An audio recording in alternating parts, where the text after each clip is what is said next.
rise and shine. Coffee's brewing, feeling fine. News is out and on the air. Shizzy whiz nuts wild, but we don't care. Morning whiz and coffee.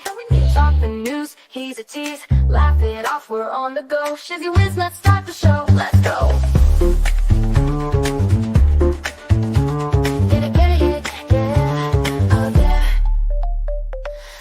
Spinning in the breeze, stupid jokes, he's such a tease. Sip the Java, wear a smile. Pants are off, but stay a while. Morning whiz and coffee.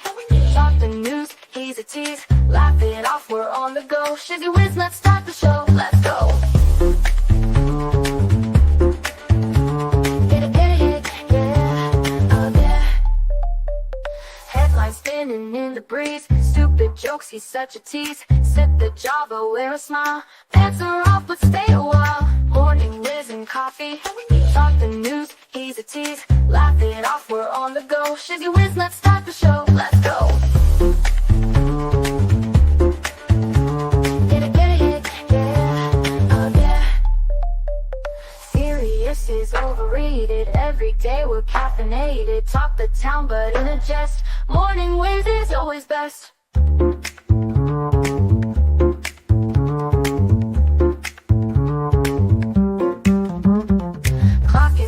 Time to run. Morning show's a load of fun. Grab your mug, don't spill a drop. Laugh your ass off till you pop.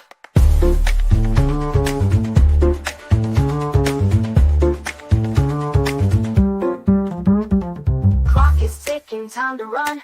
Morning show's a load of fun. Grab your mug, don't spill a drop. Laugh your ass off till you pop.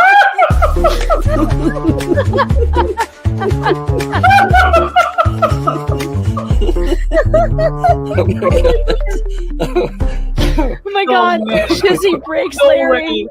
Shizzy broke Larry.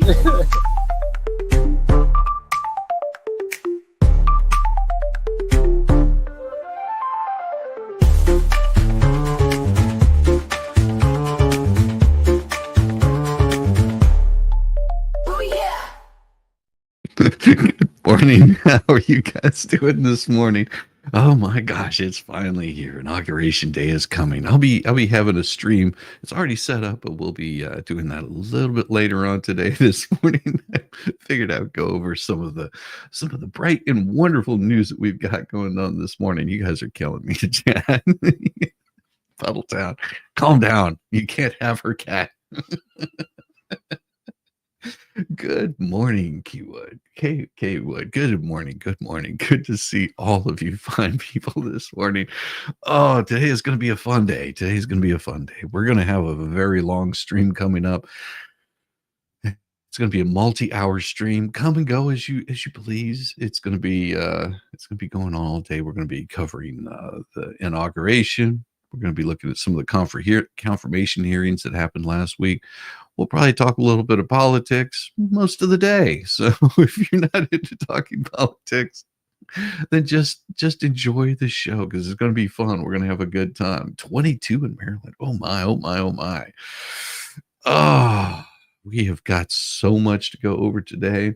And just sort of priming you up, just getting you all nice and warm and moist for the long stream it's going to be today. Getting your mind woken up in this wonderful cold weather. 9 degrees in your house feels like -3, Monty. Oh, no fun. Yeah, we've got a very cold morning here this morning. When I got up, it was so cold that the puppy dogs didn't want to go outside because they were afraid it'd freeze off their balls. Needless to say, they've had them removed like years ago, but they were still afraid that they'd lose them.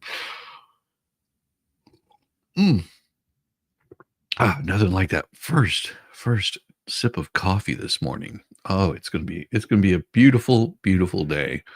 And you just have to say, never mind the weather. Never mind the weather. It is it's a bright and sunny day for America. Top of the morning briefing. Happy Inauguration Day, dear Cruiser Morning Briefing friends.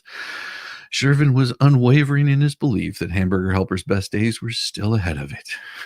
I would like to begin by thanking my friend and colleague Chris Queen for handling last Friday's briefing so I could spend some quality time drinking with my family. Day drinking with my family, in case you missed it. Chris was celebrating the coming end of our long national nightmare. Here we are, finally able to confirm that the light at the end of the tunnel isn't an oncoming train.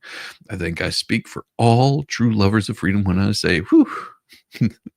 After a couple of days away from social media, I posted something on X last night that really sums up how I feel. What a relief it will be when 2020 finally ends tomorrow. I've written a lot about how the strain and drain of the Biden years made it feel as if the worst 2020 was playing on a loop. It was impossible to separate the coup from Joe Biden. Both were plagues that were intent on making people miserable, and both succeeded. When President-elect Donald Trump takes oath of office and sheds the elect today, we will begin to put all of that behind us. Liberty is once again on the menu, and Trump has promised to serve up a generous portion of it to us as a grateful nation. Well, the same people are grateful anyway. Those who aren't celebrating his return to office are too slow to realize that they will also benefit from having a real president again. Democrats have never handled being booted from power well. They're going to be even worse now after having gotten to play tyrants during the Wuhan Chinese bat flu in service of the criminal cabal that has been running Joe Biden's brain for the past was it really only 4 years? Robert writes that the magazine is offering the poor readers some ideas about how to cope with the return of Orange Bad Man, or spoiler alert, grow the hell up. It isn't one of Time's suggestions. The Democrats' misery is well deserved, of course. It would be disingenuous of me to say that I wish I wasn't reveling in all the flailing that they're doing as they struggle with choosing whether to rend their garments or soil them. As my town hall colleague and friend Matt Vespa wrote in a post about the anti-Trump people's protest in Washington, this seemingly endless cycle of political immaturity and ineffectiveness is grade A entertainment. I've seen a lot of video and photo from the protest, and mildly put, perpetual outrage is rough on attractiveness. They shouldn't worry so much about the abortion issue over on that side. Lefty protesters are walking advertisements for birth control. But enough about them. Today is a day of celebration. The weather isn't cooperating at all, forcing the ceremonies indoors. I'm in Michigan at the moment, and I can attest to the fact that nobody should be outside in this nonsense. This polar vortex is obviously a Democrat. No amount of frigid weather can ruin a warm glow that those of us on the conservative side of the American political aisle are feeling this morning. Sure, it'd be nice if the planet could do some of that heating that the climate change pimps are always caterwauling about, but at least we no longer live in a time when we have to kill animals to make our winter wear. We'll adjust. We can sit back and enjoy the Trump 47 era launch like a rocket. And this is from Rick. Trump aides are calling it shock and awe. There will be 100 executive orders and other executive actions starting on Monday, January 20th. There's a lot of commemorative first day pens for any president. My colleagues and I will be doing one of our legendary live blogs during inauguration. I'm not even going to say it. No, because you're going to kick off at 11:30, but I'm going to be kicking off at 9:30. So, we've had a few epic live blogs last year, especially on election night, to get the full experience. It's going to be fun to be a VIP subscriber, which you can do just by going in and type in POTUS 47, and that will give you a discount on it. Hi, those I missed. Oh, you didn't miss anybody, Puddletown. You're good to go. You're good to go. Everybody, give a little love to Puddletown. Everything is an awful. A dog's reaction to meeting best friend's babies for the first time. Well, let's see what happens. Comes in, meets the babies, snuffles them all, says, "Aw, isn't that cute? That's what you need. Just a little bit. Oh, look at little kittens. I mean, come on. These should be things to make you happy." Mama cat's looking at that dog going, I will eat your brain if you touch any one of my kittens. I will hurt you. Aw. Yep. She's like, look, look, stay away from the kids. Stay away from the kids. Oh, now there you go. That's some cuteness. That's the kind of cuteness you need in the morning. That's the kind of cuteness you need in the morning. Ah, but of course, we'll put some of that behind us because we know it's going to be a beautiful day. Yeah, it's going to be a beautiful day. An architect lays out a plan to rebuild LA, but do California Democrats have the guts to do it? Well, let's see. The same leaders whose authoritarian instincts encourage decades of bad decision making, setting the scene for a recent catastrophe, now say that they're to help Los Angeles homeowners rebuild after the fires. It's hard not to laugh. These people couldn't even keep the water on, much less cull through building code arcana to get it done. Reducing regulation to rebuild is against the one-party ruler's nature. It's hard to remember a time when this environmental progressive class of Californians didn't try to rob by thousands of ordinances and overlays the rights of nearly every property owner, much less those by the coast. If they're serious about making changes, then this is their lucky day. How should California leaders make up for the missteps and make these people whole? I consulted a Southern California coastal licensed and working architect who generously offered some moves to rebuild Los Angeles quickly. His name has been kept out of this story because while he is willing to be identified, it seems risky to reveal his name, as Governor Gavin Newsom or his friends in high places might decide to go after his license or project permits. California leaders could take this architect's advice and also take a page out of Donald Trump's handbook and smooth the way to prosperity. But here's the question. Will Newsom and Bass have the guts to do what it takes to rebuild? Guts. Now, there's a concept. Talentless Mayor Karen Bass, who was a no-show when the fires broke out, even when she knew disastrous winds were headed her city's ways, and you can read the weather forecast for yourself, she ignored the warnings, boarded a plane for a junket to Ghana. Oh, the city will run itself, thought the woman who had never been an executive any time before becoming mayor, unless you count her time as Los Angeles chapter president of the Castro Front Communist Group, the Esquimos Brigade. You sure know how to pick them, California. Gavin Newsom continues to be tested and is found wanting. When it counted, Newsom's public gut check revealed callousness and self-centeredness when confronted with the inerrant response from Bass.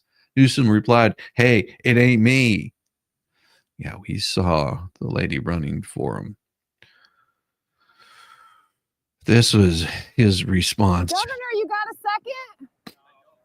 Governor, I live here, Governor. That was my daughter's school, Governor. Please tell me what you're going to do. I'm not going to hurt him, I promise. I'm literally talking to the president right now to specifically answer the question of what we can do for you and your daughter. Can I hear your call? Because I don't believe it.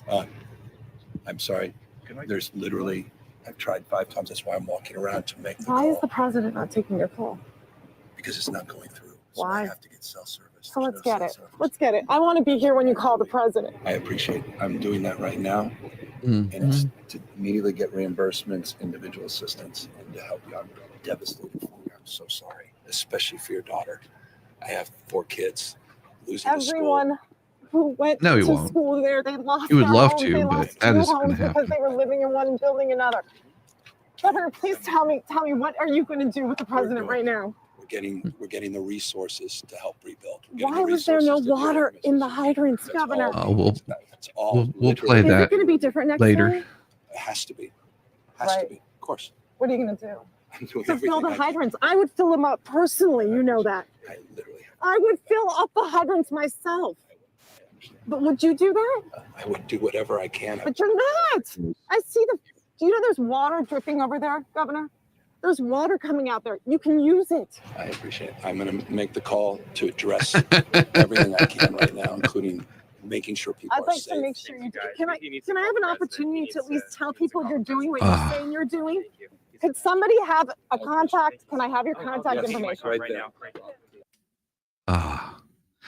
But what was the situation with water palisades ran out last night? Newsom throws hands up. Local folks are going to figure that out. And Joyce Byrne, this is for you right here, right there. That nice virgin soil right there on the side. Thank you so much. Yeah, you got to get your virgin soil and then you'll be layered on top of. You know that, right? That's what's going to happen. Oh, this guy. Hey, Joyce. Thank you very much for the $5 super chat. This is what keeps us up and going. And in the midst of still getting demonetized for things, it's always helpful. Thank you so much. What is the situation with water? Obviously, in the Palisades ran out last night in the hydrants. I was trying to firefighter on this block. They left because there was no water in the hydrant here. The local folks are trying to figure that out. I mean, just when you have a system that's not dissimilar to what we've seen in other extraordinarily large-scale fires, whether it be pipe, electricity, or whether it just be the complete overwhelm of the system. I mean, those hydrants are typical for two or three fires, maybe one fire. You have something at this scale, but again, that's going to be determined by the local. Yeah, we weren't expecting this. No. I mean, it's like that's not what the city planners were doing. The alarm about rebuilding LA was first voiced by podcaster and comedian Adam Carolla from a hotel room where he was living after his losing his home in the fires. Carolla issued a profane warning that California's deep blue voters will get churned up in the building regulatory machine and vote differently afterward. Do you think that's true? The guys who lost their $20 million homes on the ocean side of PCH will be knee deep in the permit process. They will be trying to pull permits when the guys in the Winnebagos will have been back for months before those guys ever get a permit. As a matter of fact, good fucking luck, because here's the deal. Alan Hamill and Suzanne Summers moved because they could not get a permit to rebuild their home of 40 years on the ocean on PCH, right? So here's what's going to happen. Let me just give you guys a little primer of what's going to happen. You know how Bill Maher seems real conservative now when he's like arguing with Jane Fonda about regulations, too many regulations, like strangling everything? Yeah. Because remember, when Bill Maher tried to put solar in his house in Beverly Hills, that's when he turned against the government, because he saw what the government and the overreach of government and overregulation does. Yes. He got strangled. It took him 3 years to build a solar shack. He had a whole countdown on his show, day 1,000 since I've got my permit for my solar. He turned. Okay. The people who live in Malibu, who live in Santa Monica, who live in the Palisades, those are some of the most progressive blue voters in the world, or in the United States. They are a bastion of blue.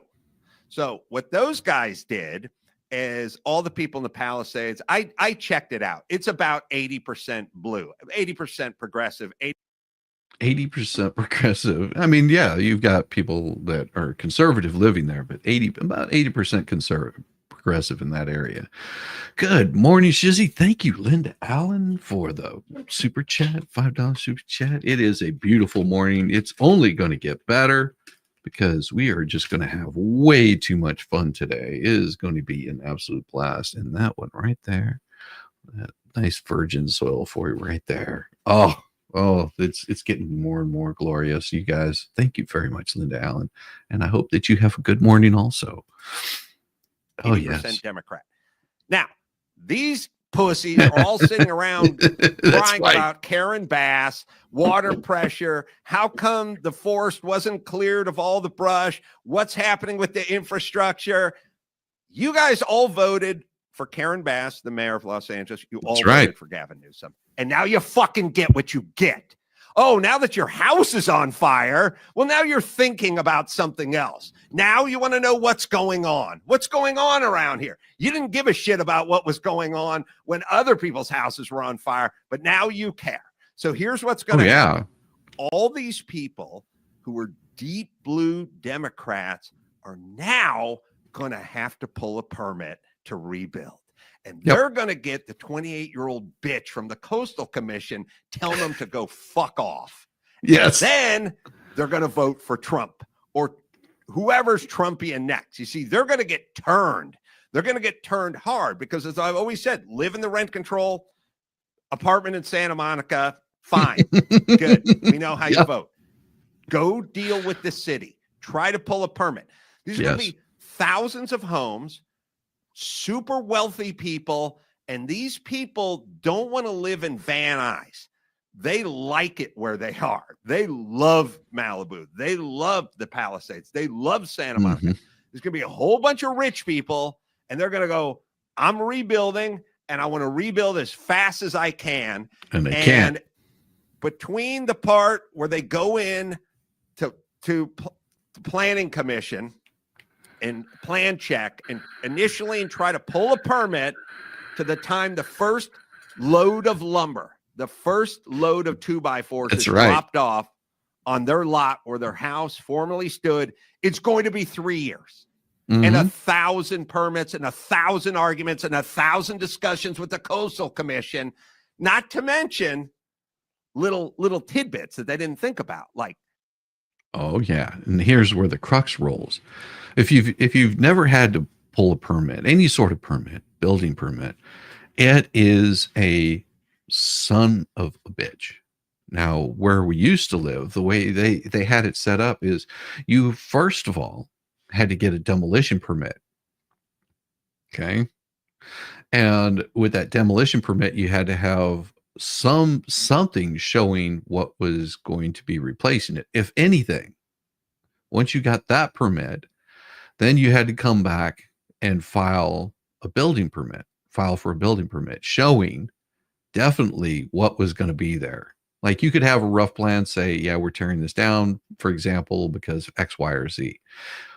They had to grant you that permit before you could even start pulling trash out of there. Like, for example, if your garage collapsed, because a storm or a tree took it out, you could remove the tree off of it before you could start work. You had to get a demolition permit. And then once you got the demolition permit, you had to have, within a certain period of time, you had to have an actual building permit. And that has to be posted up. To get that building permit, you have to show a plan of what you're going to be building. Now, once you start building it, you get it to a certain point, then you have to have an electrician come in. If you have plumbing, a plumber has to come in, inspect it. They have an inspector for each one of those. You hope that you plan it out where you can get it all set up and get basically the bones of it and have the pipes run and leave everything exposed. And they'll come by and they'll check off on it and make sure that everything's set up like it's supposed to be. And then you can continue on with your work. And that's a totally separate permit. That's part of your building permit, but you have to have these inspectors come in the middle of it and they have to sign off on it. If they don't sign off on it because you had your wall outlet too close to another spot, then you have to move it. You have to cure those. Then they come back and they inspect again. And that's before you get even the ability to come in and finish it off. And then once you get it built, they have to come back in again and make sure that everything's like it's supposed to be. So you've got all these little steps that you have to go through. And that's just building a garage. You just imagine if you're remodeling a kitchen. For example, your kitchen moves to a certain spot. It's already laid out in a floor plan to go a certain way. Yeah, they want to be inside your home and they want to look and see every single thing you're doing. And they do this to make sure that you don't set your house on fire or flood it or anything like that. They're sort of doing it for your protection because you do get some shady contractors that like to pull shortcuts and do some funky stuff. But yeah, there's a reason why they have the building permits, and it can be time consuming and a little bit of a pain in the butt. And that doesn't include, now, for example, where I was at, where the particular area that I lived in, if there was a company that wanted to come in, say, for example, they wanted to upgrade a building because because, you know, that's what you do after a period of time. You've had that building sitting there for 20, 50, 60 years.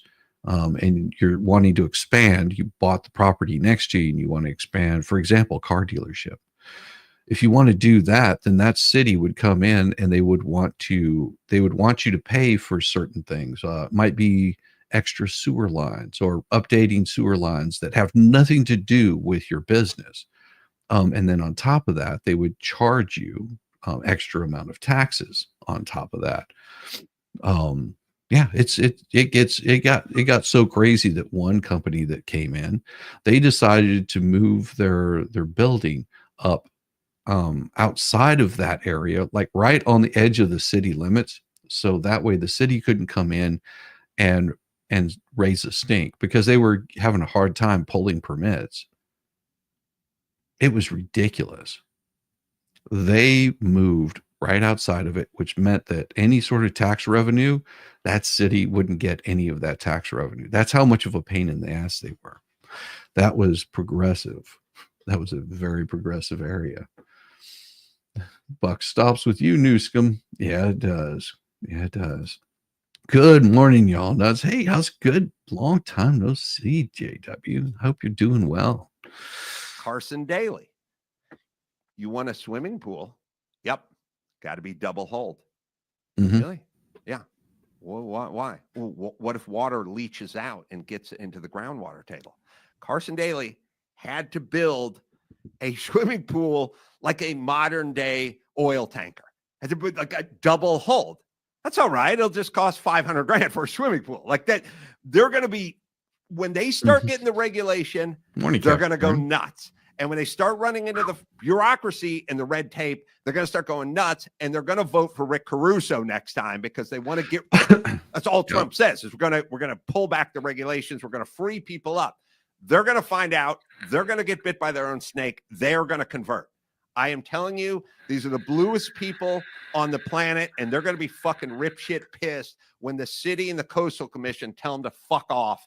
And by the way, I don't think the Coastal Commission is going to okay anyone rebuilding any of their houses on the coast, because they say they're in the business of protecting the coast. They're in the business of getting you to leave.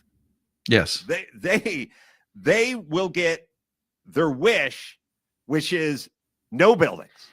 And they're going to make it hard for everyone. And then we're going to have to restructure the whole thing, because we can't have 9 angry lesbians controlling everything that goes on in Malibu, the Palisades, and Santa Monica. Yeah, that is exactly correct. Now, the PJ Media colleague Rick Moran asked another good question. Why does it take a disaster to start asking the right questions about overregulation? There have been no adults in the room except Rick Caruso, the guy who could have been, you could have had as your mayor in Los Angeles. Did you know that when Caruso heard that weather forecast, the same one Karen Bass ignored, the man who developed the high-end Palisade Village complex and multiple other shopping centers prepositioned water tenders and put private firefighters on standby to save his home and his shopping center investments? His properties survived, and yes, they helped save other properties. Where was the Los Angeles Fire Department? Not pre-deployed, that's where. And there wasn't even water initially to fight the fires. Gavin Newsom has taken a page from the Trump playbook and issued a swarm of executive edicts to protect citizens from green police. Unless his successor reissues the executive orders, they die when Newsom leaves office at the end of 2026 or when the state of emergency ends. Newsom watched last week as President-elect Donald Trump touted a businessman who vowed to spend between 10 and 20 billion to set up plants in the U.S. to power AI. For background, Trump vowed to prioritize winning the AI battle with China because it's essential to have freer people controlling it rather than people who want to kill and subjugate us. That is what one calls a strategic move. As a tactical matter, Trump promised to hold ambience, environmental, and other rules to get this done, as he did during his deregulatory drive during his first term. The point here is that if you don't have a country, money, or I can't say that word. You can't afford the luxury belief of letting your people die to save a shrub. Please make a note of that. The architect said that Trump 45 streamlined federal EPA permitting, instituted National Environmental Policy, or NEPA, reforms to expedite environmental reviews, expedited environmental review appeals, and rewrote the rules to simplify permit processing for large infrastructure projects that came known as the Fast 41. To his credit, Governor Newsom is attempting to copy some of what Hawaii did after the 2023 Lanai fire. You recall the 2023 fire in Maui. That was when the person in charge of water evoked equity to prevent any water from getting to the fire for 5 hours. We prefer that the government prioritize citizens over fake societal constructs made up by woke hobgoblins. It took the state of Hawaii 9 months to set up a streamlined permit process after the Lahan, I am not even going to be able to say it, fire in August of 2023. In April of 2024, the special permit processing program opened, and 1 month later, the first building permit was issued. Before Newsom's announced temporary changes and before the publication of this article, our architect recommended some of the things that Newsom has done. Suspending the California Environmental Quality Act, or CEQA, for damaged or destroyed properties, waiving California Coastal Act permitting requirements. Waiving them both through executive action during the state of emergency is great news, but our architects suggest ongoing changes going forward. California Environmental Quality Act streamlining CEQA should involve exemptions and categorical exemptions. Projects that have minimal environmental impact or consistent with prior environmental documents can qualify for exemptions, reducing the need for extensive environmental review. Ministerial approvals. Certain projects that do not require discretionary approval can be expedited through ministerial processes. Senate Bill 375. This bill provides SEQA streamlining for projects that are consistent with sustainable community plans and transit priority projects. As for the powerful and unelected California Coastal Commission that has turned into a regulatory monster, our architect suggested reducing review timelines, shortening the review process for housing and transportation projects to prevent unnecessary delays. Legislative reform bills like SB 1077, SB 689 aim to streamline the approval process for accessory dwelling units, addressing regulatory overreach efforts to roll back some of the Commission's regulatory powers to better align with state housing and climate goals. By addressing these specific codes, our architect says Newsom can help accelerate the rebuilding process while ensuring safety and sustainability. Newsom also asked that building departments to come up with ways to streamline the process. Our architect also suggests that these building codes might be changed to streamline the rebuilding process. California Building Code Title 24, streamlining the approval process for construction processes, especially those related to rebuilding homes and infrastructure, could significantly speed up the rebuilding process. It could include reducing bureaucratic red tape and expediting permit approvals. The Fire Code, enhanced fire safety regulations and simplifying compliance requirements for new constructions could help ensure that rebuilt homes are better equipped to withstand future wildfires. This might involve updating fire-resistant materials and construction techniques. Residential Code, focusing on residential construction standards such as Section R337, which introduced to replace Section 49 of the Building Code, could improve fire safety requirements for homes in wildfire-prone areas. Green Building Standard Codes, promoting sustainable building practices while streamlining the approval process, could help rebuild in an environmentally friendly manner. This could include incentives for using eco-friendly materials and energy-efficient designs. Californians rightly wonder if Gavin Newsom, LA Mayor Karen Bass, and the Democrat supermajority running the state are serious when they claim to be willing to relinquish some of their power to citizens. Many people do have their doubts. It's this that you're looking at. This is what California This is the coastal elite.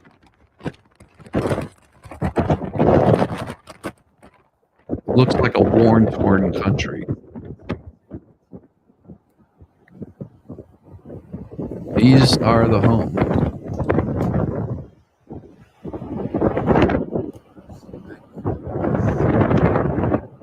Power lines, steel structures, completely, utterly devastation. That is what your California coast looks like. The LA Fire Department is now on site checking each of the 1,000 damaged and 14,000 destroyed homes. But will Newsom and Bass have the guts to throw out the rules to right their wrongs against the Los Angeles population? This right here. This is what California looks like now. After all of that, we've seen the destruction in North Carolina, Tennessee, California, in Florida. This right here were thriving communities at one point. It's just you have buildings that survive, buildings that didn't survive. The amount of damage that was done to these buildings, they'll never recover from. They'll have to take them completely out of there. Good morning, Betsy. Good morning, Betsy. Back to the reason why I would love to move to unorganized land. Yeah. This is insane. Yeah. They're looking at ways to improve these things. The eaves are enclosed to see if windows are single paned or double paned. Single pane, double pane, you can see the ones that are already cracked on the outside, but the interior is good. You know, these are things that help prevent, the house from getting burned down. Yeah, it's crazy. It doesn't look good for them.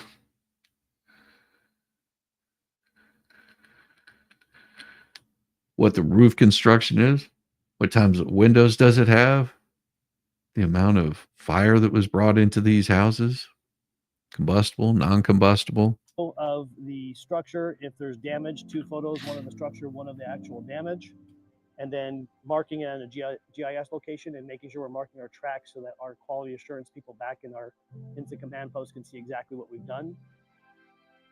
The collection of this data really allows our instant command to make better decisions. Knowing where things are at helps with the repopulation efforts to make that happen sooner. It also lets us initiate our cleanup efforts after the fire is over to know where these structures are at and start that process earlier. Yeah, that right there is what California is looking like. And again, you can use POT US 47 if you want to get a 74% off regular VIP membership. There is that. Crazy, huh? Crazy. But we have more shockers for you. We have this shocker right here. The first the first Black Lives Matter mayor accused of spending taxpayer funds on himself. South Fulton, Georgia Mayor Khalid Camus once went by the name of Mayor Khalid, but apparently goes by the name Mayor Kobe now, likes to tell people he's America's first Black Lives Matter organizer elected to public office. It's even part of his official bio on the city's website, completed with a hashtag, odd lowercase spelling, and somewhat racist mission statement. This is off of his website. It says America's first Black Lives Matter organizer elected to public office. Mayor Khalid, pronounced Khalid, is leading a generation of young activists from protests to politics. This self-proclaimed elected activist has been featured by CBS, The Nation, Jacobin, Governing Magazine, and other national media.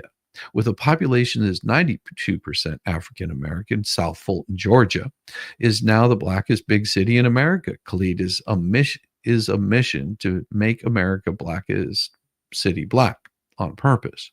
which means a city that is not just unapologetic about its demographics, but moving on purpose to be the laboratory for economic, housing, and restorative justice policies aimed at improving the lives of African Americans. Of course, we all know now that the BLM leaders are the griftiest of grifters, and the accusations prove correct. Camus is following in their footsteps, but rather than donations, he's doing it with public funds. Specifically, he's doing it with $26,000 worth of public funds. Members of the public in South Fulton, along with City Councilwoman Helen Davis, believe Camus used the city-issued card to make what appears to be thousands of dollars of personal purchases between October and December of 2024. According to WSB TV, he used the card for multiple Amazon purchases, a $13,000 drone. Travel expenses included over $5,000 in airplane tickets. Most notably, Camus spent 20 days in Ghana in December. That's what all these majors are doing. Where's everybody going to Ghana lately?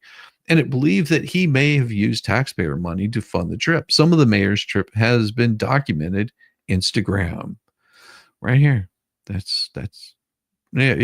was, I'm not showing that.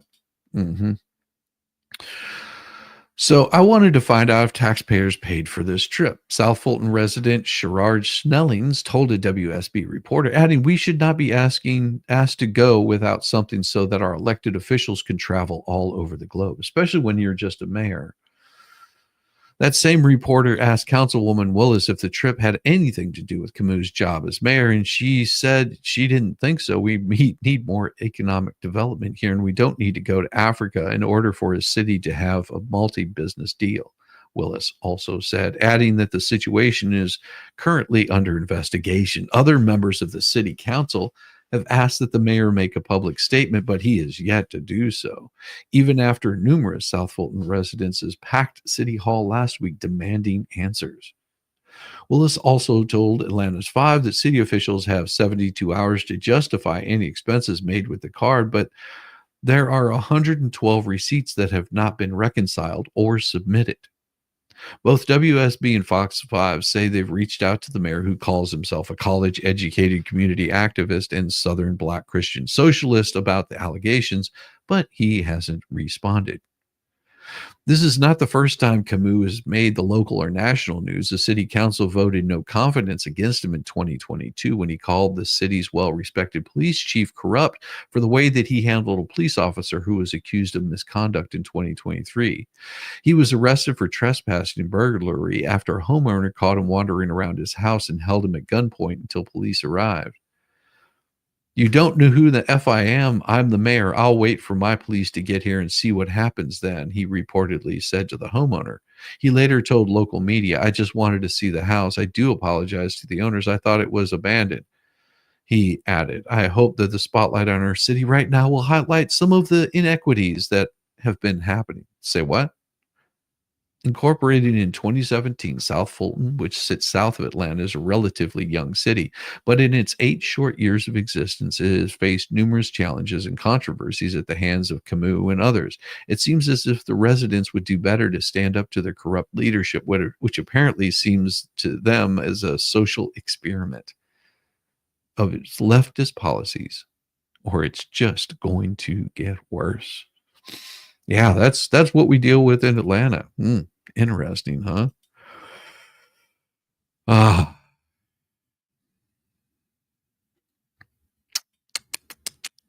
Something I wanted to show you guys, and this comes from the AP.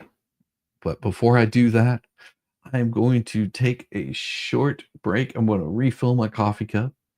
I want to give you just a couple of minutes, just so you can grab yourself a cup if you like to. Also, enjoy the short break with some otters.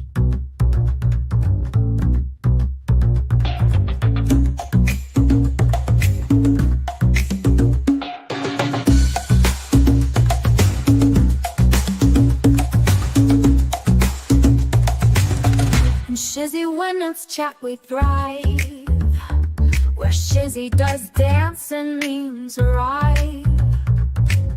No quiet moments, no dull night. We laugh and funny sight. Oh, Shizzy's crowd, you're wild and true, with crazy gifts and jokes that flew. We're living pixels in the stream, a digital dream, a shared daydream. From shoutouts to those random screams, to inside jokes and endless memes. We talk and Shizzy when it's chat, we thrive. Where Shizzy does dance and memes arrive. No quiet moments, no dawn and night. We laugh and funny sight. Oh, Shizzy's crowd, you're wild and true, with crazy gifts and jokes that flew. We're living pixels in the stream, a digital dream, a shared daydream. From shoutouts to those random screens, and inside jokes and endless memes. In Shizzy when it's chat we thrive, where Shizzy does dance and memes arrive. No quiet moments, no dawn night. We laugh and funny sight. Oh, Shizzy's crowd, you're wild and true, with crazy gifts and jokes that flew. We're living pixels in the stream, a digital dream, a shared daydream. From shoutouts to those random screens, inside jokes and endless memes. We type our hearts, we spam the love. Our chat rooms like a lit up club. Our chat rooms like a lit up club. Oh, Shizzy's crowd, you're wild and true, with crazy gifts and jokes that flew. We're living pixels in the stream, a digital dream, a shared daydream. Ooh, yeah, we come together night and day. We laugh, we play in our way. A family in a cyberspace, loving hearts in this virtual place. Oh, Shizzy's crowd, you're wild and true, with crazy gifts and jokes that flew. We're living pixels in the stream, a digital dream, a shared daydream.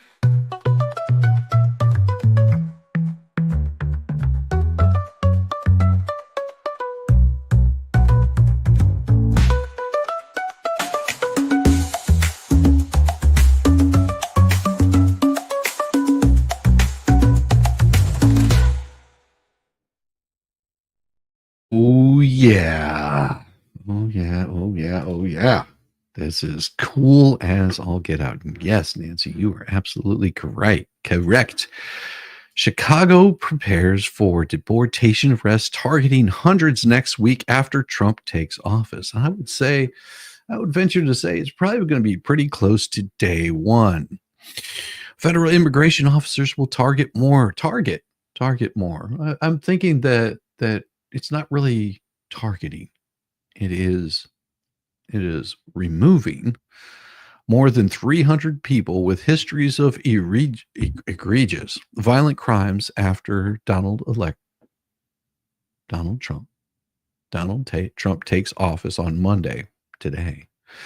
An official said, marking his administration's initial attempt to fulfill his promise of large-scale deportations. The operation will be concentrated in the Chicago area, according to the official who spoke on condition of anonymity. Because plans have not been made public, arrests are expected all week. U.S. Immigration Custom Enforcement arrests a fraction of its target in such operations, though Trump is expected to cast a wider net than Joe Biden, which anything would be a larger net than Joe Biden, because no Biden did nothing.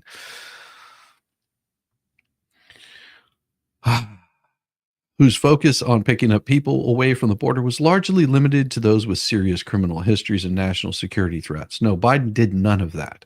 Trump aides have said they will arrest others, such as spouses or roommates who are not targets but happen to be in the country illegally. Yeah, but that right there is they're not targets. Yeah, no, they're doing something illegal. They've already broken the law.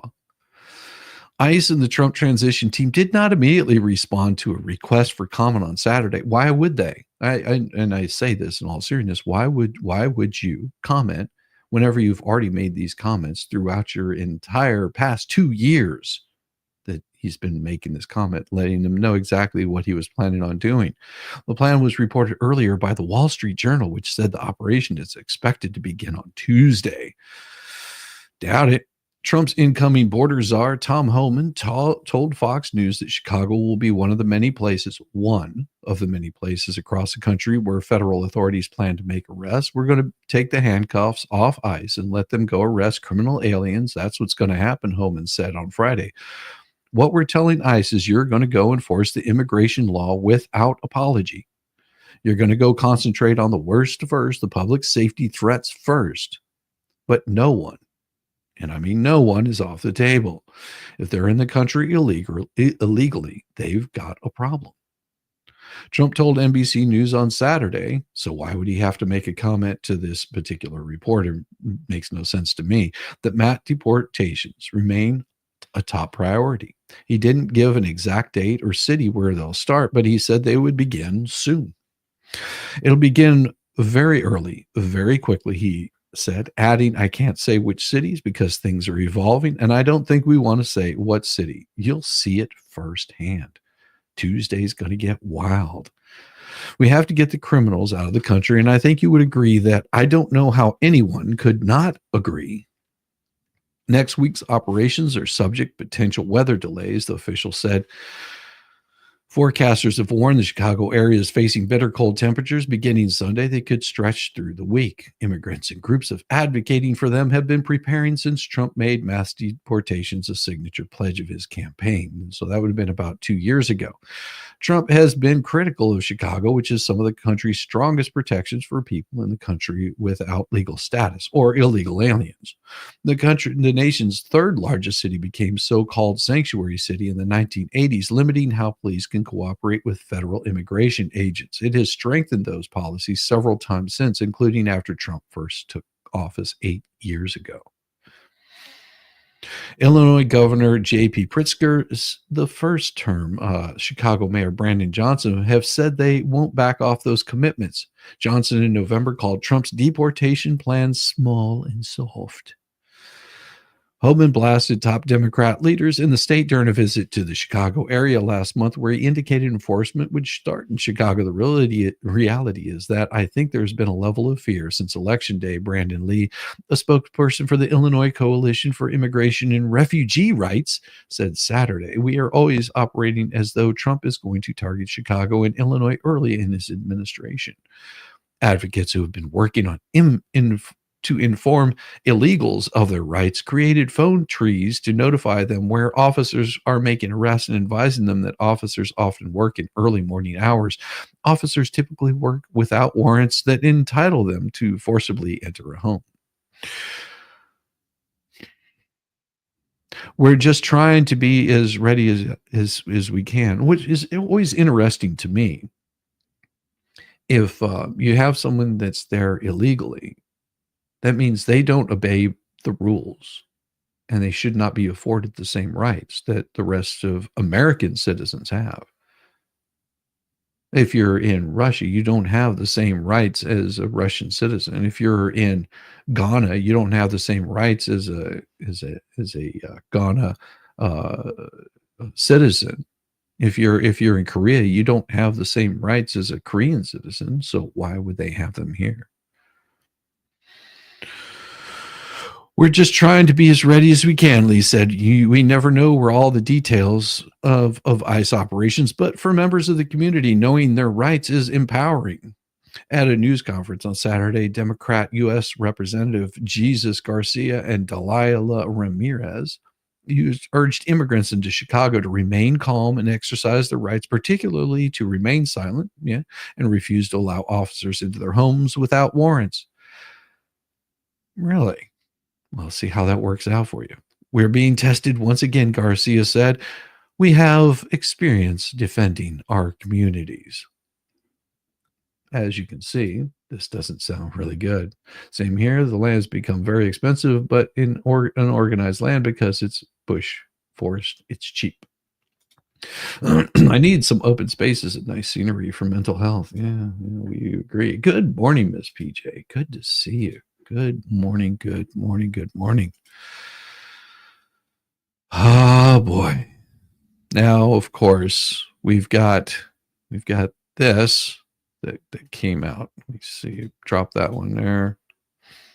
And that one. As I'm making sure that I don't redo some of these stories again. And yep, that one I don't want to talk about. And of course, as we're talking about these mass deportations, this is something that Biden has done right here. Biden pardons the late black nationalist Marcus Garvey as well as 4 others and commutes 2 sentences.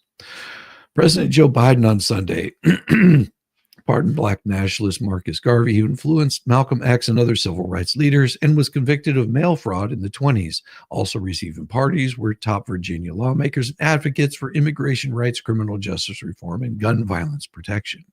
Just a second.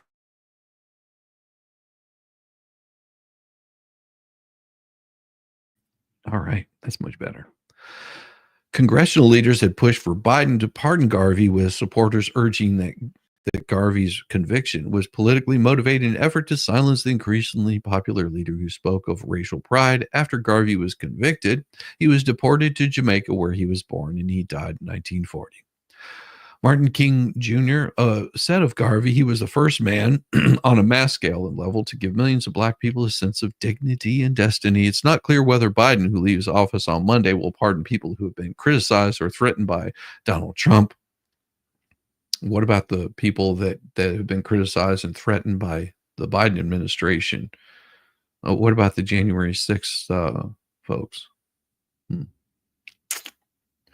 For actual or imagined offenses by Trump's critics that could be investigated or prosecuted by the incoming administration would stretch the powers of the presidency in untested ways. Biden framed the commutations and pardons as keeping in with the sacred covenant of our nation. Speaking to the Royal Commissionary Baptist Church in South Carolina, Biden said that when people we love fall and make mistakes, Americans pick them back up. We don't turn on each other. We lean into each other. That's the sacred covenant of our nation. No, Biden fails to understand what the Pledge of Allegiance is to our flag. He fails on that. Hold on just a second. Man, got a frog in my throat this morning. Biden has set the presidential record for the most individual pardons and commutations issued. He announced on Friday that he is commuting the sentence of almost 25,000 people convicted of nonviolent drug offenses. He also gave a broad pardon for his son, Hunter, who was prosecuted for gun and tax crimes. The president has announced he will be commuting the sentences of 37 of the 40 people on federal death row, converting their punishments to life in prison, just as Trump, an outspoken proponent of expanding capital punishment, takes office. In his first term, Trump presided over an unprecedented number of executions, 13 in a protracted timeline during the coup. The pardon relieves a person of guilt and punishment. A commutation reduces or eliminates the punishment, but does not exonerate the wrongdoing. Among those pardons Sunday were Don Scott, who is the Speaker of the Virginia House of Delegates in a chamber narrowly controlled by Democrats. He was convicted of a drug offense in 1994 and served 8 years in prison. He was elected to the Virginia legislature in 2019, later became the first black speaker. But he was a criminal. I am deeply humbled to share that I've received a presidential pardon from Joe Biden for a mistake I made in 1994, one that changed the course of my life and taught me the true power of redemption, Scott said in a statement.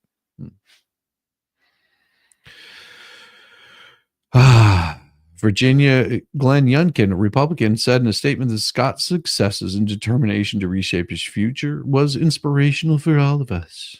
Immigration rights activists, and I'm not going to go through all of these. Kemba Smith Product, convicted of drug offense in 1994 and sentenced to 24 years behind bars.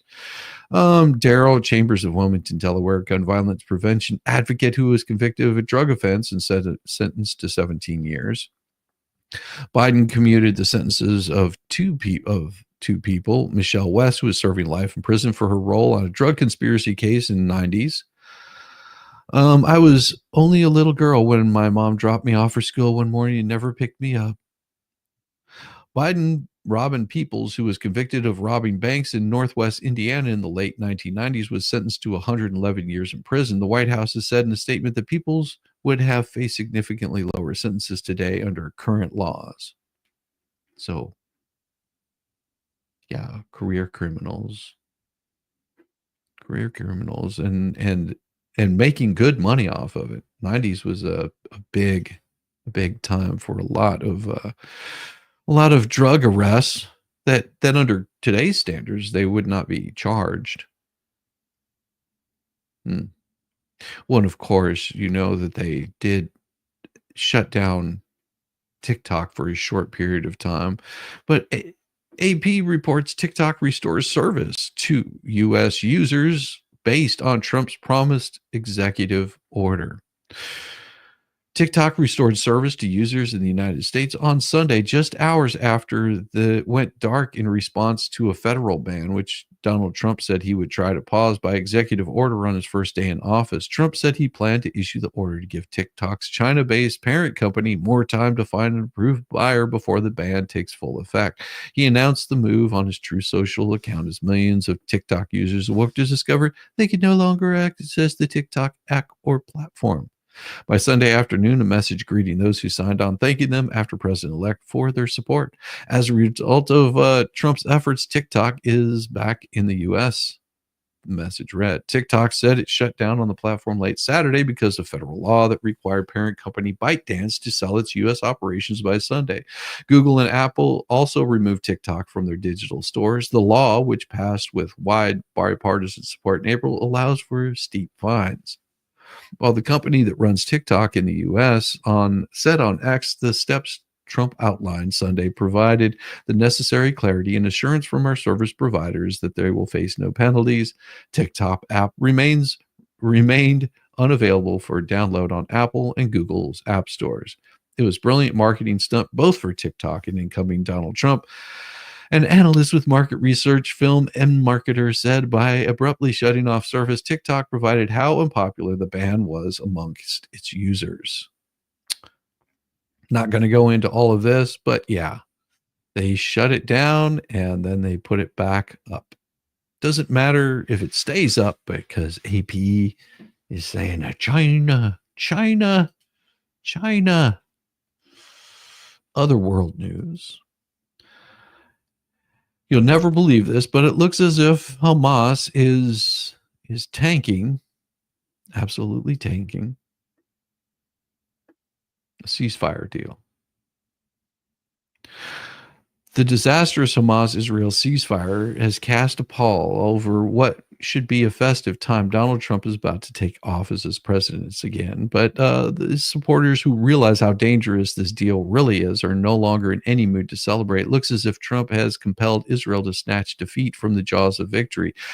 And this was so stunning, so unexpected, and so out of sync with Trump's repeated affirmations of staunch support for the Jewish state that many have been speculating that there must be secret aspects of the deal or that another shoe is going to drop. Whether or not those things are true, Benjamin Netanyahu has just announced the whole thing may be off anyway. The ceasefire is supposed to begin on Sunday morning, but Netanyahu said on Saturday, we will be unable to move forward with the framework until we receive the list of hostages who will be released, as was agreed. Israel will not tolerate violations of the agreement. Hamas is solely responsible. Of course it is. Hamas is responsible for the entire war, which began by massacring 1,200 Israelis on October 7th, 2023. Hamas has also never adhered to any of the terms of any other ceasefire or truce it has ever concluded with Israelis. So why would this be any different? Bruce Hoffman of the Council on Foreign Relations observed, one has to ask if Hamas isn't deliberately sabotaging the deal.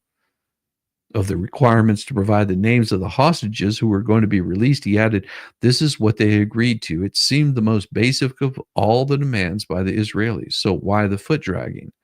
In a disquieting column of the Times of Israel Wednesday, David K. Rees outlined 14 ways in which Israel lost the war, and the lopsided ceasefire agreement just sealed the deal. Among them was the fact that the war turned world opinion against Israel. The deal also involved the release of hundreds of Palestinian prisoners, many of whom have been sentenced to life terms and will almost certainly attempt to boom, boom, pew, pew, more Israelis. Another problem with the deal, according to Reeves, was that Hamas has proved that Israel is willing to give up huge amounts to get a small amount in return. And while much of Gaza has been destroyed, the world is about to provide huge sums in order to rebuild it. One can expect that a significant amount of these sums will indirectly wind up in Hamas's coffers. Even worse, Hamas will still control Gaza. UNRWA, I'm not even going to say it, will remain as it has been, and the war has created a serious rift between Israel and the United States. So, hello, dog, what you up to? So, why would Hamas even consider sabotaging such a sweetheart deal? For the same reason that Yasser Arafat walked away from two terrific deals that would have brought peace to the region 2 decades ago. In 2000, Israeli Prime Minister Ehud Barak offered to make an extraordinarily generous territorial settlement as part of the peace process given to Arafat. The anti-terrorism PLO leader did not even bother to answer. He simply walked out of the meeting, never to return. That treaty would have given the Palestinians a state of their own, which they could have ultimately given, including more than 92% of the West Bank. A compensatory percentage of Israeli territory, East Jerusalem, and all of Gaza. Arafat would not listen to any Israeli proposal unless it included the Palestinian right of return, which would have led millions of Palestinians swamping Israel, destroying it as a Jewish state. In 2008, an even more generous settlement was offered by Prime Minister Ehud Barak to the PA's President Mohammed Abbas, which would have given the Palestinian state 96% of the West Bank, plus an even larger amount of territory consisting of 5.8% of Israel that would have become part of that new state. In addition, Olmert offered to give up control of the old city, which would be administered by 5 states: Israel, Palestine, Saudi Arabia, Jordan, and the United States. Like Arafat before him, Abbas refused to even discuss the proposal and walked away. Arafat walked away from those deals because the jihad imperative is maximalist. No Israel of any size can be allowed to exist. The Quran says, drive them out from where they drove you out. And even though it's a historical myth that the Israelis drove out the Palestinian Arabs, the Arab Higher Committee actually told the Arabs to vacate the area in 1948. This command is still in play, as the land was once ruled by Islamic law. Any land that was once Islamic belongs, according to Islamic theology, Islam forever. That means Arafat couldn't accept any deal that involved Israel continuing to exist, and Hamas can't go along with any arrangement that involves their stopping fighting to destroy the Jewish state. Whether they violate the agreement by refusing to give the Israelis the names of the hostages to be released, or whether they violate in some other way, they will violate it because the jihad must continue. Interesting. And we have this coming into the new administration. And if you think that's bad enough, you've got this guy right here, the man who destroyed the justice system, Justice Department. He gets a hero send-off from his accomplices. Interesting. The worst attorney general in history, Merrick Garland, exited the Justice Department Friday. We hope for the last time, unless he enters it again as a defendant. As the senior Biden regime corruptocrat walked out of the department, he did so much to wreck and politicize over the last 4 years. Far-left Justice Department wonks actually line the hallways to cheer and applaud him, as if his disgraceful tenure as Attorney General were something that he and all Americans could look back upon with pride. In reality, if free society survives, if free people write the histories, Merrick Garland will be remembered as one of the central villains of our time who came close to criminalizing political opposition and thereby destroying a republic most single-handedly. And so Representative Brian Donalds, Republican Florida, commented on the video of DOJ lemmings cheering Garland. Merrick Garland has left the Justice Department for the final time. His DOJ attacked concerned parents. His DOJ attacked religious Catholics. His DOJ attacked political opponents. His DOJ was unprecedentedly weaponized. This disgraceful era of brazen political lawfare is finally over. Well, we can hope that is, but the evil that do men do. The evil that men do lives after them, wrote Shakespeare. And the cheers and applause Garland received from Justice Department bureaucrats bore witness to the truth of that adage. Many, if not most, of the desk jockeys who were busy clapping and shouting and just down on their hands and knees begging for forgiveness, shouting hosannas at the sinister corruptocrat will continue to work at the DOJ during the Trump administration. These are this man's admirers, pupils, and proteges. They will be working to place the largest possible obstacles they can possibly in the way of Trump's efforts to reform the department and make it once more into an instrument of impartial justice. That is the miserable legacy of the atrocious Merrick Garland. There is simply nothing good that can be said about Garland's 4 years as Attorney General. His most egregious act was ordering the raid on Trump's Mar-a-Lago home, supposedly in search of classified documents that Trump had illegally taken and was improperly storing. But what the raid was really all about was humiliating Trump and trying to hang anything on him that would bar him from running again in 2024. And the banana Republic Attorney General was actually proud of his announcing, "I personally approved the decision to seek a search warrant for this matter." The unctuous hatchet man reminded Americans that the search warrant was authorized by a federal court upon requiring finding of probable cause. He didn't mention, of course, that the judge who authorized the warrant was an Obama donor and Jeff Epstein's old lawyer. But this out-of-control authoritarian did take the time to go heavy on his disingenuous wave flagging. Faithful adherence to the rule of law is his bedrock principle of this Justice Department, of our democracy. Upholding the rule of law means applying the law evenly without fear or favor. Under my watch, that's precisely what the Justice Department is doing. Yeah, raiding the home of a president's chief rival on the flimsiest of pretexts. That's certainly what I think about when I think of what it means to apply the law even-handedly. The Trump raid was a watershed event in American history, representing the complete and total breakdown of the mutual respect that competing factions in Americans' political life has had always for one another, and the conversion of what are supposed to be politically neutral law enforcement organizations into weapons of partisan politics. And this was, according to the proud testimony of Merrick Garland himself, the handiwork of none other than Merrick Garland. I need to talk about other channels and what and short trolls were screwing with whatnot. Well, we figure that happens.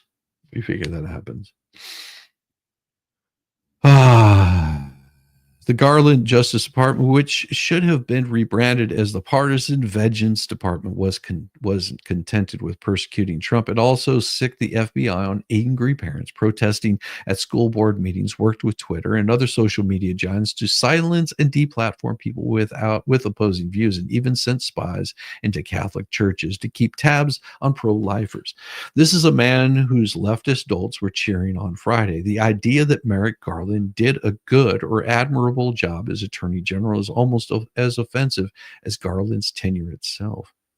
If all those who applauded Garland on his way out can't be fired, at least they should be carefully questioned as to their desire and ability to administer an impartial justice rather than act as an enforcement arm of the hard left.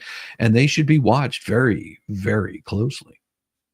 Evil men does evil indeed live after them, and it will take a long time after America to recover from Merrick Garland. But you can also get a VIP membership to PJ Media, which will be POTUS 47 if you're looking to get a big discount off. Good morning, Knock It Offler 24.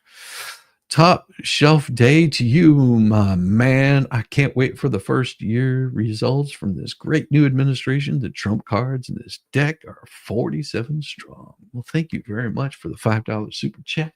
And as you know, all super chats get that wonderful, wonderful, beautiful star to bedazzle this wonderful R-Tard helmet of mine right here. And it's going to be, and I have yet to talk to Jeremy about this, but my plans are, in case for those of you that don't know, whenever all the what the hell stuff is done and over with and gone away, this right here with all those stars on there, if I'm able to do it and Jeremy agrees to it, I'm going to put it up for an auction, and the highest bidder of the auction will end up with this helmet, and hopefully it's covered with stars and double layered over by that time. But if it ends up being like this, that might be actually even better, because that means that the court case went by so fast and so quick that it never got topped off, and then it'll go up for auction, and I'd have to work out the details with Jeremy, but I would like to see it go to a good charitable organization, those funds. So that's what the plan is for that whenever all is said and done. But like I said, I haven't spoken with Jeremy about that yet, but whenever I do, I'll let you guys know. And that's a win or a loss. It won't matter either way. I would like to see that it does some good use and goes to help out a charity. I'm headed to Den and put this on TV to listen. Cat wants to cuddle. See you all throughout the day. Yes. And later on today, I will be doing a much fuller stream. It's going to be a multi-hour stream. I've got it set for 9:30, but don't be mad if I show up a little bit late, because I'm going to get some breakfast after I end this stream here today. And that way I can pay full attention throughout the day. I want to get like ready, primed up, get some extra water if I need to, and then I'll be throwing out some invites to some wonderful people that should be joining in, coming, hanging out. We're going to go and we're just going to have a fun day of streaming, and it's also going to be my 7,000 sub celebration. I wasn't expecting to hit 7,000 subs this year. I mean, I was hoping for a nice 3. I thought that would be really cool. And you guys surpassed that like drastically. You've really inspired me to keep doing what I'm doing, and thank you very much. What time is the inauguration? The inauguration is going to be at 12 o'clock. That will be the beginning of there's going to be some events leading up to that. I'm going to be going over quite a few things to show you guys. But yeah, it's supposed to be at noon. Helmet suggestion: have it grid scanned for each donor. Jeez. I don't know if I can do that. But this is wonderful. Every single one of those goes on there. Now, there are special places on this helmet, and they may be weak at best, but the high donations, anything over 100, gets on one of these rivets. And those are specifically designed just to handle those.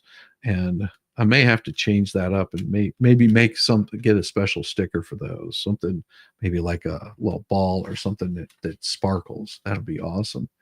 And Cynthia with the 5 gifted memberships. Thank you, Cynthia, very much. Fun. And make sure you guys thank Cynthia for that. That is glorious. 5 gifted memberships, so you too can get some of the content that's coming out early. Thank you. This one is for you right there. Yeah, the virgin area is starting to run thin on these things. It's getting there. It's getting there. Thank you very much, Cynthia. You're absolutely awesome. And I think I already got that one there. Yeah, I got that one also. Hope so. If I didn't. You're in Pacific Standard Time. So for you, it would be 9 o'clock in the morning, I guess. Is that right? Something like that.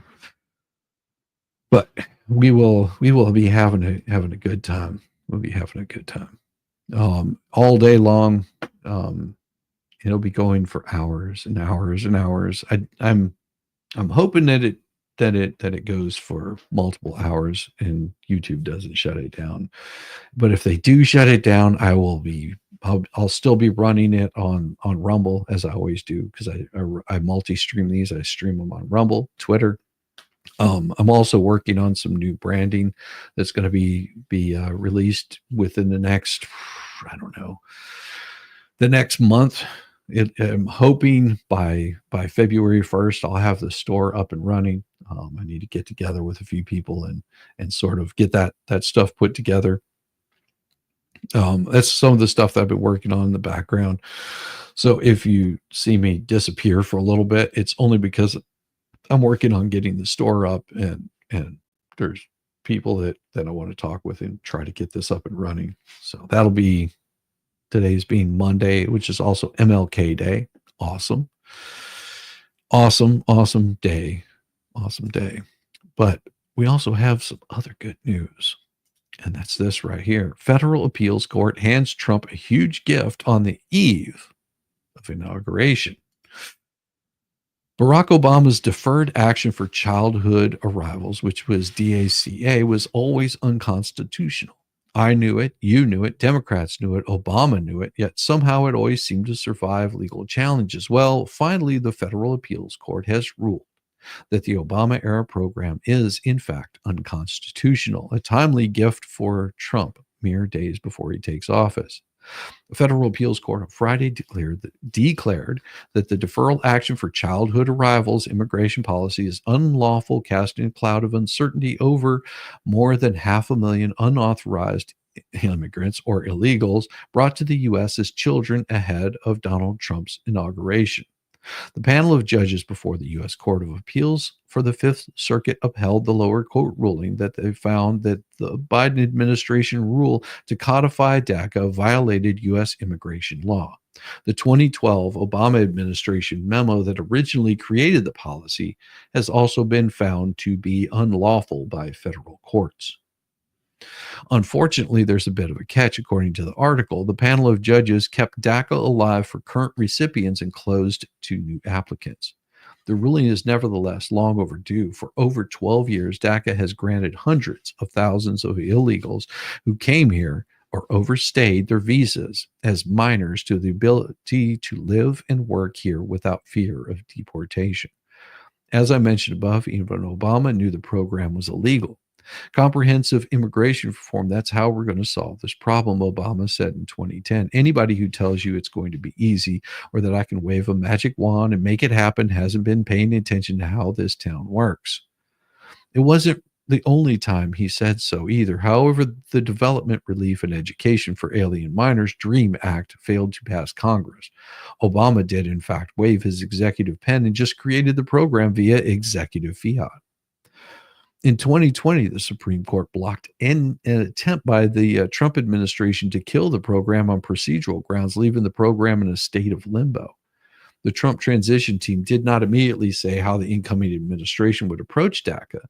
Trump and his advisors have pledged to launch a sweeping crackdown on illegal and legal immigration, vowing to oversee mass deportations of those living in the U.S. illegally, enact tougher border controls, cut legal admissions from immigrants and refugees. Texas Attorney General Ken Paxton called the Fifth Circuit's ruling a win for Texas. I look forward to working with Donald Trump to ensure that the rule of law is restored, the illegal immigration crisis is finally stopped, Paxton said in a statement. Meanwhile, Grisa Martinez Rosas, the executive director for United We Dream, a progressive group that advocates on behalf of DACA beneficiaries, denounced the court order as an attack on immigrant young people.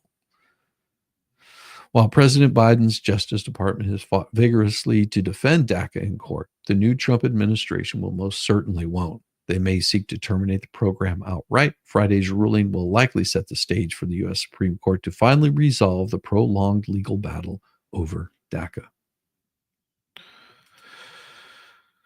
And now I've got something which will probably be the last story of the day before we head out of here. I'm not doing any of the X stuff. X has been acting really funky for me lately and not showing up like it should. So what I'm going to do is I've got a banner here just so you guys understand. I cannot confirm anything of what you see as true or correct. This is all for humor, not for knowledge, or we're not doing anything bad here. Go search this out. If you don't believe it, I am just reporting what the story is. Lab-grown meat increases blood pressure, inflammation, depression. And this is a study. At some point recently, plant-based meat alternatives, aka lab slop pseudo meat, has become the marketing term du jour. It doesn't exactly roll off the tongue, but making techno slop sound appealing is a small task, or a tall task for even the slickest silver-tongued PR prodigy. Yeah, that's pretty interesting stuff, isn't it? Hey, welcome over there. Good to see D. Robertson over on the Rumble side. Welcome, welcome, welcome. You're late. Oh, you're not late. You're early. That's all. You are early. It turns out PBMAs might not be the miracle breakthrough that's going to wean the useless eaters off of their meat habit and improve their health simultaneously that Bill Gates promised it would be. Quite the opposite, in fact, it seems. And this is via the SciTech Daily. Okay. Plant-based meat alternatives, a common choice among vegetarians, are classified as ultra-processed food and may carry similar risks. A groundbreaking study published in Food Frontiers by researchers from the University of Surrey found that vegetarians who consume PBMAs faced a 42% higher risk of depression compared to vegetarians who avoided these products. The study, which was led by Hannah Navratilova, I'm not even going to try to say their name, analyzed data from the UK Biobank and found no notable differences in intake of sodium, free sugar, total sugar, and saturated fatty acids between those vegetarians who ate PBMAs and those who did not. The researchers did find, however, that those who eat PBMAs had higher blood pressure and C-reactive protein, or CRP levels, a marker of inflammation, and lower levels of a polyprotein A, a protein associated with HDL, good cholesterol. PBMA consumption was, however, also linked to a reduced risk of inflatable irritable bowel syndrome, or IBS. Imagine that, make you poop a lot. C-reactive protein levels are the single most telling biomarker of systemic inflammation, and as such are the single most important biomarker for chronic disease risk associated with inflammation, which is virtually all chronic diseases. So it's not a marker of inflammation as Skit Tech Daily describes it. It is the marker of inflammation. From the study cited published via Food Frontiers, emphasis is added CRP levels were higher in PBMA consumers. PBMAs often contained certain nutrient profiles compared to traditional meat, including higher levels of certain additives, preservatives, or processed ingredients that may contribute to inflammation. This finding is consistent with a previous study using the same cohort, where higher UPF, ultra-processed food intake, was associated with higher levels of elevated inflammatory biomarkers such as CRP. It is hypothesized that the UPFs can increase inflammatory factors IL-6, TNF-A, IL-1, and I'm not sure what that symbol is, which eventually affects CRP levels. Editors note, as we painstakingly documented here, Google censorship of PJ Media is out of control, which is unlikely to change once Trump is in office. This article to be flagged as misinformation or hate speech or whatever alleged violations of constantly changing policy and demonetized by Google. PJ Media of all our sister sites will remain engaged in the front lines of information or as a vanguard of independent media. So, as I said, this is just one person's article. I can't deny, I can't confirm. All I'm showing is what the article was. So, YouTube, don't go knocking me on this one, please. It's just a story. I can't confirm or deny any of this to be true. As it says right here, it's a story. Take it for what it's worth. Take it for what it's worth. And the same with this next story I'm about to tell you, which is Trump's one weird trick to decimate big pharma profits. Interesting, huh? Been outside of the United States, blissfully without a television for so long that I've forgotten how thoroughly saturated the airwaves are with pharmaceutical advertising. Yes, it is. Because I was a weird kid, I remembered watching Bill O'Reilly when I was in high school in the early aughts, during which every other commercial it seemed was selling drugs for prostate issues or erectile dysfunctions. The euphemism for such drug peddling is called direct-to-consumer drug advertising, and it skyrocketed during that period. Via the Journal of American Medical Association, direct-to-consumer drug advertising increased by nearly fivefold from 97 to 2016, with 663,000 television commercials reported in 2016. Television advertisements accounted for roughly two-thirds of total direct-to-customer advertiser spending. Direct-to-consumer advertising is associated with use of higher drug costs over generics and less expensive alternatives. Some estimated suggested a 500% return on investment for these spots. Not a bad margin, any businessman will tell you. And those figures don't include sponsorship deals on top of the free advertising disguised as news. Oh, Good Morning America is brought to you by Pfizer. CBS Health Watch, sponsored by Pfizer. Anderson Cooper 360. Brought to you by Pfizer. ABC News Nightline. Brought to you by Pfizer. Making a difference. Brought to you by Pfizer. CNN Tonight. Brought to you by Pfizer. Early Start. Brought to you by Pfizer. Friday night on Aaron Burnett Out Front. Brought That's to you hilarious. by Pfizer. This week with George Stephanopoulos is brought to you by Pfizer. Today's countdown to the royal wedding is brought to you by Pfizer. And now a CBS Sports Update brought to you by Pfizer. Meet the Press data download brought to you by Pfizer. This portion of CBS This Morning sponsored by Pfizer. On how to find the hidden sugars in the American family diet. Sponsored by Pfizer. Bill Gates' advice on how to combat mistrust in science at 60minutesovertime.com. Sponsored by Pfizer. You really need to get vaccinated. You know, COVID vaccines are now available for children 5 years and older. And the more people who get them, the better we're going to be able to help stop the spread of COVID. Yeah. So it's no wonder that the industry is a bit antsy when they're pansies about the prospect of doing away with them by executive order, which RFK Jr. floated when he was still running as an independent in 2024 before dropping out and endorsing Trump. I would read that, but no, I'm not going to. A ban on DTC ads should be absolutely not the biggest imminent threat to the industry that RFK and Trump pose. If this turns out to be true, we'll know here shortly, in and of itself would be a damning indictment of the kid gloves in which the new administration treated the criminals in big pharma and public health. Time will tell. So I'll hold out judgment until they've had time to get settled into office and get their agenda moving. Of course, banning direct-to-consumer advertising isn't exactly in line with laissez-faire free market ideology, but neither are the massive public subsidies and industry loots from the Treasury, because it buys all the right politicians from both sides of the aisle so that his incredibly expensive drugs are often publicly financed in the R&D stage, and the profits then privatized by some definition is called fascism.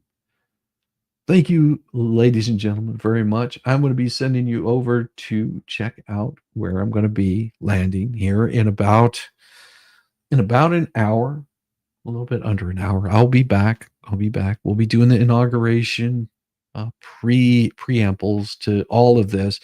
We're going to be watching as things unfold throughout the Capitol. If things go to hell in a handbasket, which we really hope it doesn't, I honestly swear to all that is holy, I really want to see this go along peacefully, calmly, chill, and it's going to get crazy. Hopefully it doesn't get too crazy. We're gonna be here for any weird stuff that happens. So if you spot something crazy going on, just reach out to one of the mods, let them know.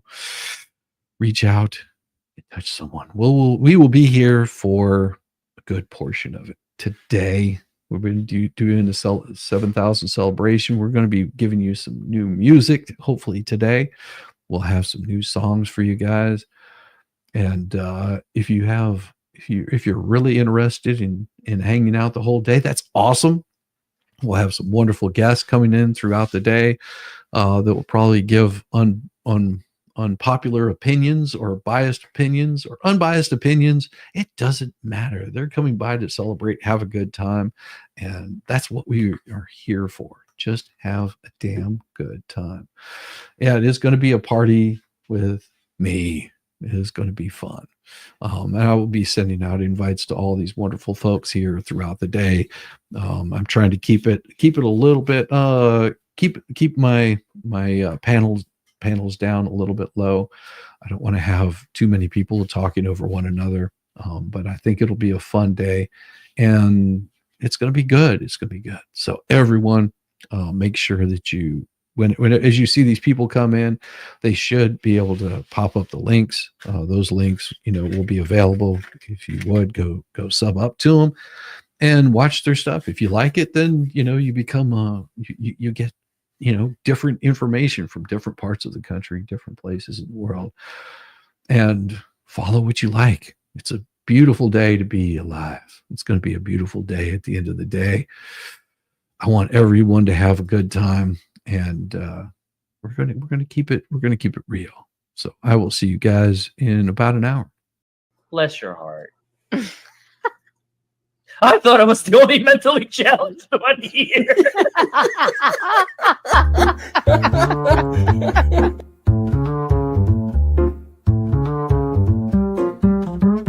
Get it, yeah, oh yeah.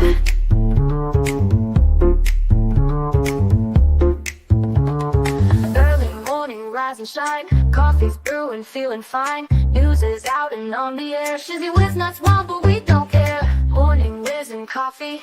Talk the news, he's a tease. Laugh it off, we're on the go. Shizzy whiz nuts, start the show. Let's go. Get it, yeah, oh yeah. Headlines spinning in the breeze. Stupid jokes, he's such a tease. Sip the Java with a smile. Pants are off, but stay a while. Morning whiz and coffee. Talk the news, he's a tease. Laugh it off, we're on the go. Shizzy whiz, let's start the show. Let's go. Get it, yeah, oh yeah. Headlines spinning in the breeze. Stupid jokes, he's such a tease. Sip the Java, wear a smile. Pants are off, but stay a while. Morning whiz and coffee. Talk the news, he's a tease. Laugh it off, we're on the go. Shizzy whiz, let's start the show. Let's go. Get it, yeah, oh yeah. Serious is overrated. Every day we're caffeinated. Talk the town, but in a jest. Morning whiz is always best.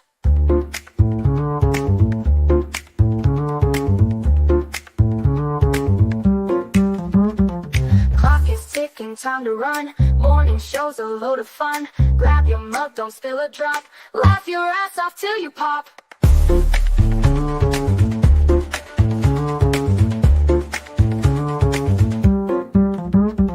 Clock is ticking, time to run. Morning show's a load of fun.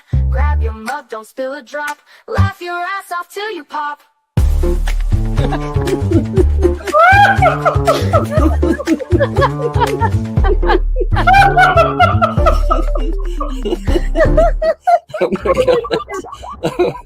Oh my god, Shizzy breaks Larry. Shizzy broke Larry.